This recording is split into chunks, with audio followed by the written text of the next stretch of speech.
a Teófimo. Vamos, porque Teófimo ya sabemos lo que dijo inicialmente, ¿no, Jorge Ebro? Que es interesante. Teófimo tuvo una pelea muy apretada el sábado, lo hablamos en el programa el lunes, lo hablamos el martes, pudo perder. Sí. Si la caída cuenta, debería haber perdido. Que no haya perdido es parte del boxeo y yo no creo que fue un robo, ni mucho menos, para que no caigamos en temas de exageraciones. Entiendo el que piensa que ganó Sandor Martí. Yo creo mucho en el juez Barbosa, dice Barbosa que 96-93 se la da a Teófimo y el juez en ese me parece que tiene mucha credibilidad en el tema de sus tarjetas. Ahora, y no estoy buscando trabajo ni mucho menos para que quede claro, ¿me entiendes? Ahora, Ebro, Teófimo dijo la frase que mencionamos en el programa del martes y era sencilla. Lo dijo en inglés como te gusta a ti, Ebro. Do I still got it? Todavía lo tengo. Me queda algo. Es la traducción. Me parece más, me queda algo en español que todavía lo tengo. Después ha hablado y Teófimo es tan sencillo y lo vamos a leer aquí. Dice Teófimo, yo sé que todavía lo tengo, que todavía me queda. ¿Eres tonto? Eso fue lo que dijo. Recuerden, y lo puso en sus redes sociales, que yo siempre les doy algo para hablar. ¿Tiene razón Teófimo Jorge Ebro o no? Toma esta llamadita. Do I still got it? La tengo todavía. Hay que recordar por qué él dice la frase esta. Teófimo López dice la frase, todavía lo tengo, todavía me queda, en un momento en que él piensa que la cámara no está funcionando.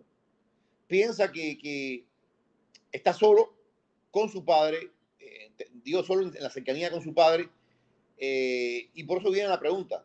Todavía me queda, porque él mismo sabe que las cosas no fueron como él quería. Él mismo sabe que el famoso takeover o el take back no está funcionando al nivel que él estaba buscando. Por supuesto que este momento de intimidad y de candor, si se quiere, ha sido amplificado por todo el mundo. Todo el mundo ha tomado este pedacito de video y lo ha repetido hasta el cansancio. Todo el mundo ha visto esta parte de la entrevista, de esta confesión que hace Teófimo López y la han expuesto enormemente. Esto es una especie de contraataque de Teófimo López, una especie de control de daños de Teófimo López para recalcarnos a todos y sobre todo a él mismo que sí, que todavía le queda. Lo cierto es que hay muchas dudas sobre Teófimo López, dudas sobre su futuro en las 140 libras, dudas sobre lo que puede hacer contra los otros caballos de la división, dudas sobre su deseo, dudas sobre su capacidad para seguir creciendo, porque todavía es muy joven, no tiene ni 30 años, y dudas sobre la capacidad de su esquina. Y eso es lo más importante. Duda de lo que la dupla de padre. Ahí yo estaba hablando con un entrenador, Eduardo, que fui a hacer una entrevista que te dije, y ese entrenador, no voy a decir su nombre, me decía, yo creo que ya el padre le está haciendo daño. Y nos pusimos a hablar de la historia de duplas de padres e hijos que funcionan un momento, pero en un momento dejan de funcionar. Fíjate, puede ser que esa dupla de padre e hijo en un momento funciona, pero en algún momento deja de funcionar. En un momento el mensaje se hace viejo, las palabras no entran en la mente. No hay una subida de calidad, pero no hay ajustes. Ponte a pensar en esto. Si esto sucede con grandes entrenadores, y no es que el entrenador sea malo, es que el entrenador llega un momento en que ya no tiene más nada que darle a ese boxeador en específico. Y hemos visto tantos boxeadores estelares que se han ido de un entrenador a otro en cierto momento. Yo creo que si es malo atascarse en lo mismo, también es malo el brinca-brinca. Hemos hablado de boxeadores que van de un lado hacia otro y eso también es malo, que cambian de entrenador para pelea. Pero sí es cierto que si tú llevas 10 años con un entrenador y tú estás atascado y tú sientes que tú has llegado a un límite con ese hombre, busca otra y eso pasa con los entrenadores profesionales. El papá de Teófimo no es entrenador per se, es un hombre que inteligentemente, y esto yo se lo reconozco, ha ido aprendiendo, ha ido agarrando, ha ido recogiendo por el camino de otros entrenadores, ha sido, eso no se lo quito tampoco, ha sido el impulsor más grande de la carrera de su hijo. Él fue el hombre, casi él solo, que logró la pelea con Lomachenko. Pero la pregunta ahora es, después de haber visto a Teófimo con Camboso, después de haber visto a Teófimo con Pedro Campa y haberlo visto ahora sobre todo con Sandor Martín, la pregunta es, ¿no ha llegado el momento de tener una voz diferente? Y cuando digo esto... Y una voz profesional sobre todo, ¿no? Pero cuando digo esto, no es como hacían con Joe Gamacho, con Jorge Rubio, que los invitaban una temporada y estaban una semana ahí en un campamento, terminó y adiós. No. No ser la voz secundaria, sino la voz primaria. No estoy diciendo que saquen al papá de Teófimo ahí, pero quizás dar un paso al costado en la esquina. Es difícil. Es difícil para un hombre que desde que el niño estaba en los amateurs y fue a los Juegos Olímpicos, siempre estuvo en la esquina como voz principal. Es difícil cuando con esa voz alcanzó unas cuotas de talento enorme y un momento histórico en el boxeo. Porque yo te digo una cosa, y ese cuento siempre lo decimos aquí, en algún momento Torrán quería sacar al papá de la esquina de Teófimo. Había muchos problemas en la casa, en aquel momento la familia de Teófimo no estaba llevándose bien con la esposa de Teófimo. Lo digo esto, a mí no me gusta hablar de la vida privada de la gente, pero lo digo porque se publicó. Se ha hecho público, se ha hecho público, es noticia. Mark Krieger, que es el principal escritor de boxeo de ESPN, hizo una historia sobre eso. Hizo una historia extensa sobre eso, cómo los problemas de la, creo que después se divorció, o ya se divorció ya, la que era esposa en ese momento, la madre de su hijo muy pequeño, no se llevaba con la familia de Teófimo. Y eso trajo un conflicto que incluso Krieger habla de Teófimo llorando porque no sabía qué camino iba a tomar. El camino de la familia, que sabe que para nosotros los latinos es muy importante la familia nuclear, o el camino de su esposa, que se había casado recientemente. Torrán quería... La gente está diciendo, cuidado con lo de familia nuclear, ¿no entiendes? No es que andemos con unas ovejas nucleares, no, ni que estemos en una planta nuclear. Es el núcleo principal. El núcleo, para que pensemos. Y esa es la base de la sociedad moderna, por eso funciona la sociedad, no la familia, el núcleo. Entonces, básicamente, iban a quitarlo, o iban a intentar quitarlo, pero vi el knockout de Comi. El knockout de Comi, y me dejó, yo recuerdo un ejecutivo de Torrán me dijo, ¿y ahora cómo lo quitamos? Al final no puedes quitarlo porque ha funcionado, pero evidentemente ahora sí hay espacio para decirle al papá, muévete a un lado y vamos a ver, vamos a experimentar, vamos a buscar algo diferente. Yo te voy a decir algo que pienso, Ebro, y sigan sumándose aquí, por favor. Teófimo es un muy buen boxeador. Eso creo que no se puede negar. Le ganó a Lomachenko, la gran victoria de su carrera. Pero Teófimo López Jr., el boxeador, no es tonto, Ebro. Él sabe que él es superior a Sandor Martín. Él lo sabe, que como boxeador, como figura, él es superior a Sandor Martín. Y se da cuenta que no da una demostración de la que esperaba. Él lo cree. Espérate, claro. Él lo sabe, no sé. Yo creo que sí lo sabe. Yo creo que sí es superior. Pero esa es la gran pregunta, Eduardo. Espérate, esta versión de eso es otra cosa, es esta versión. Y él dice, él sabe que él es mejor que Sandor Martín. Él no fue mejor claramente que Sandor Martín el sábado en la noche. Y él se dio cuenta de eso. Pero la pregunta es, ¿es hoy realmente Teófimo López mejor que Sandor Martín? Hoy, realmente, ¿es mejor? Yo no lo sé.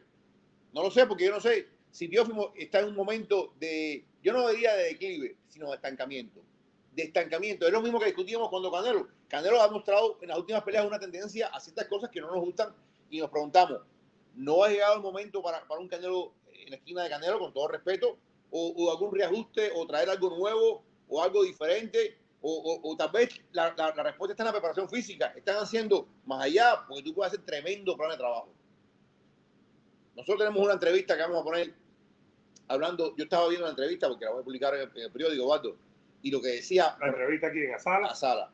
Y Sala decía sobre Giovanni Aguilado, un boxeador cubano que fue doble campeón mundial amateur. Le decía: el problema de Aguilado es que es un gran maestro de la riposta, pero para hacer riposta, para contragolpear de la forma en que él hace y tener la reacción de hacer fallar a tu rival y volver a golpearle, tú tienes que tener una condición física extrema, porque no es lo mismo estar parado de forma ortodoxa y tirar el golpe, que reaccionar, córrete, o sea, requieres de más energía.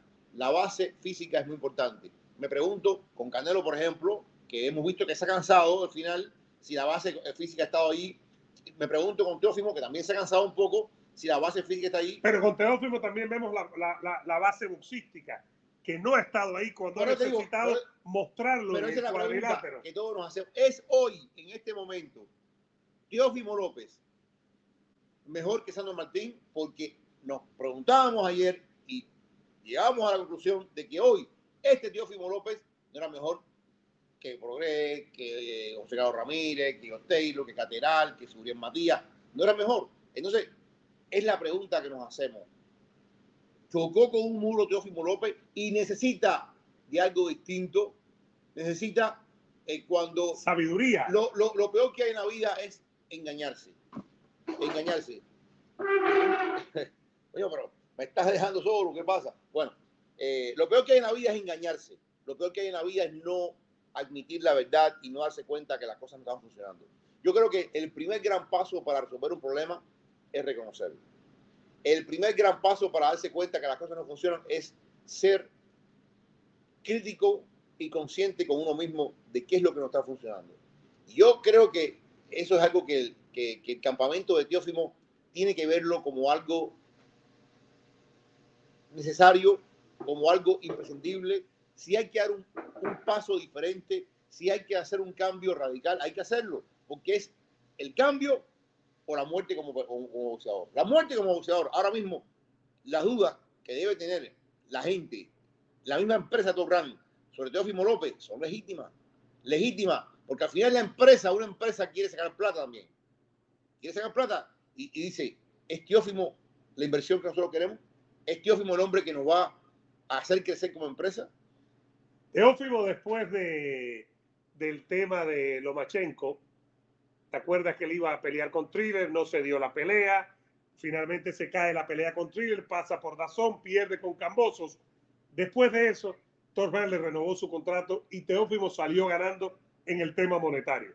Primero salió ganando porque ganó mucho dinero, más de lo que le hubiera pagado Top Rank en su momento, con la pelea esa en DAZN, porque Matchroom Boxing fue el segundo que dio más dinero en esa subasta. Top Rank fue el tercero, el primero fue Triller, que quedó fuera, y él cobró la parte de Triller que se puso en depósito, él y Cambosos y el retador. Top Rank le firmó un contrato bueno a él para que se quedara ahí, para que no hubiera problema. Pero Teófimo hay que ver ahora si el contrato con Teófimo, Jorge Ebro, da en este momento. Mira, porque lo que tú dices, hay preocupación. Teófimo cobra bien, Teófimo no cobra mal. Y entonces al cobrar bien, tiene que dar peleas con gente que atraigan la atención, que dé rating. Yo tenía por aquí en algún momento, creo que no llega a 1 millón. 900, promedió 950,000, el más alto fue 972,000. No sé si está mal o está bueno. Tal vez esperaríamos un poquitico más. Me parece a mí. Yo creo que no es un desastre tomando en cuenta el tiempo del año. No es un desastre tomando en cuenta que coincidió con una UFC que siempre trae público. Pero también vino después de una premiación. Ebro, el leading, no, pero el leading de ESPN fue grande. ¿Me entiendes? El leading fue grande. Yo creo que eso para mí no. O sea, ese público que ve el trofeo Heisman no tiene nada que ver con el público de boxeo. Nada que ver. Esa gente terminó el trofeo Heisman. Y fíjate, subió en referencia a su pelea anterior en ESPN, que promedió 890,000 y que tuvo máximo 913,000. Claro, era Pedro Campa. Era Pedro Campa. Bueno, pero Sandor Martín tampoco es que... Pero era más conocido. No, Ebro. Pedro Campa y Sandor Martín no hay diferencia. No. Para el público de ESPN, Ebro, no hay diferencia. Escúchame. Sandor Martín venía con una credencial de que era Marquín García. Pedro Campa llegó sin nada. Es diferente, es totalmente diferente. El nivel de oposición de Sandor Martín y Pedro Campa era sustancial, Eduardo. Pero bueno, fíjate, creció 100,000 de un lado. Fue subiendo poco a poco, fíjate. En la medida que iba avanzando las peleas, fue subiendo el rating. Primero de Keyshawn Davis, después Sander Sayas. Porque es un público diferente. O sea, el público terminó de Jaime, se fue y de pronto empezó a llegar el público de boxeo. Y se fue montando poco a poco a la medida que iba llegando el evento principal. Ahora, Eduardo, por ejemplo, cuando tú te preguntas, ¿do I still got it? Es una pregunta que se hace, por ejemplo, a Miguel Berchelt. Miguel Berchelt en un momento fue lo mejor que había en 130. Lo mejor que había. Y era una defensa de una detrás de otra, y pasándole por encima a los rivales. Ahora, Miguel ha pasado por varios entrenadores. Creo que ahora volvió con su antiguo entrenador. Miguel Berchelt está a una derrota más de irse. La verdad hay que decir así. Y es otro que también Torben le renovó el contrato antes de su última derrota. El boxeo es un deporte muy jodido, Ebro, porque por ejemplo en béisbol, NFL, NBA, tú tienes tu contrato, hablamos de los contratos de ahora de Carlos Correa. Pase lo que pase, fuera que Carlos Correa incumpla algo, ¿me entiendes? Pero pase lo que pase, Carlos Correa va a cobrar sus 300 millones, 330, lo que sea, por 13 años. Puede empezar a batear 200 euros, puede empezar a hacer errores, pueden sentarlo, va a cobrar su dinero. No hay forma que el béisbol sea competitivo. O sea, que hay un balance competitivo, no hay. Los equipos de siempre, los que tienen más dinero, son los que van a estar siempre. Puede ver que una vez hay un eléctrico que se cuele en algo. Pero o sea, hay equipos que no pueden pagar eso más nunca. Más nunca, pero bueno, es otra historia. Yo creo que ahora mismo, Teófimo puede decirse y puede decirnos a todos, yes, I still got it.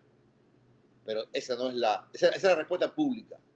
Esa es la respuesta para todo aquel que duda, para tratar de contener los daños, para tratar de reparar la imagen pública que esa entrevista, que ese momento de candor reveló. Pero al final, cuando él, su padre, y pasan las navidades, etcétera, etcétera, se encuentren, papi, ¿qué vamos a hacer? Cuando me pongan otra gran pelea, ¿cómo nos vamos a preparar? ¿Qué vamos a hacer? Tal vez Teófimo tenga que tomar más control de su carrera, porque sabemos que el padre tiene una influencia muy grande, muy, muy grande. Y yo he visto que a veces esas influencias muy grandes son buenas y son malas. Él no tiene manejador, su promotor es Turral, pero él no tiene manejador. No. El padre hace el entrenador y como del hombre. El padre es como Reynoso, decide, ¿no? Como Reynoso. Exactamente, no tiene manejador, no tiene un manager que les diga, vamos a hacer esto es lo mejor. Conversar, siempre es bueno tener un manager. Y sobre todo es bueno tener un buen manager. Un buen manager. Por ejemplo, yo creo que a Robesi, vamos a hablar un momentico de Robesi antes de escuchar a Sala, por el tema de los 126 libras, todos campeones mexicanos, la división donde está Robesi. Yo creo que un buen manager ayuda y que a Robesi le ha ayudado en su carrera. Lo ha enfocado, lo ha llevado por un buen camino. A veces hay malos managers, es parte de la vida, que te embarcan. Pero en el boxeo, generalmente uno sabe quiénes son los managers y qué es lo que han hecho. Claro, el resultado habla por sí mismo. Sí, no sé. Y los mismos boxeadores se pasan la voz entre ellos, ¿me entiendes, Ebro? Claro. El que ha sido malo y no le ha dado dinero, no le ha dado grandeza a un boxeador, el que lo ha sufrido se lo dice al otro. Y los boxeadores se hablan entre ellos, como los atletas se hablan mucho entre ellos. Ahora, creo que queda claro que Teófimo tiene que hacer una revisión, Ebro, porque esta versión de Teófimo de diciembre, del sábado pasado, que peleó con Sandro Martín, no le gana a los mejores en las 140 libras. De la misma manera que dijimos después de Canelo con Triple G, este Canelo con Benavides no es el mismo que pensábamos antes de enfrentar a Triple G. Cuidado con eso. Y ese Canelo de Triple G no le gana a Bivol. Es decir, eso fue lo que pensamos. Después puede pasar por cualquier cosa. Pero en este momento, Ebro, antes de pasar un momentico a Robesi, antes de ver al profesor Salas aquí con nosotros, lo van a escuchar, señoras y señores, sigan sumándose con su likecito y su suscripción aquí